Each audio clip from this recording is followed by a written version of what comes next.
আজিৰ দিনটো দেখিবলৈ পোৱা গৈছিল যে গৰৈমাৰীৰ চক্ৰ বিষয়া এছিএল বিষয়া নুপুৰ বৰাৰ ঘৰত কেইবা কোটি টকা উদ্ধাৰ হৈছে। প্ৰায় 1 কোটি টকা নগদ টকা আৰু সোণৰ গহনা। নগদ টকা প্ৰায় 70-75 লাখ টকা, সোণৰ গহনাও যথেষ্ট আমি পাইছোঁ।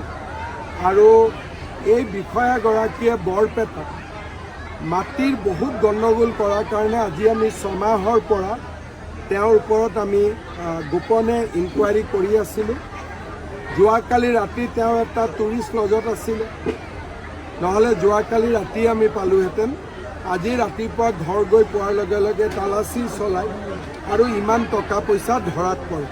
গুৱাহাটীত গ'লে মই আৰু বিতং প্ৰতিবেদন লাভ কৰিব পাৰিম। প্ৰতিবাৰে দুৰ্নীতিৰ ক্ষেত্ৰত কিয় ৰাজহ চক্ৰৰ বিষয়াসকলেহে জড়িত হৈ পৰে? অসমত সংখ্যালঘু অধ্যুষিত অঞ্চলসমূহৰ ৰেভিনিউ চাৰ্কুলত বহুত বেছি দুৰ্নীতি হৈ আছে।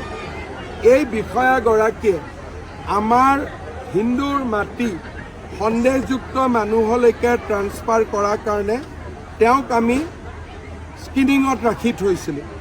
6 মাহৰ পৰাই তেওঁৰ গতিবিধি আমি চাই আছিলোঁ। বৰপেটাত ৰাজহ চক্ৰ বিষয়া হৈ থাকোঁতে হিন্দুৰ মাটি তেওঁ সন্দেহযুক্ত লোকলৈ টকা লৈ পেলাই হস্তান্তৰিত কৰিছিল আৰু সেইকাৰণে আজি আমি কঠোৰ ব্যৱস্থা লৈছোঁ।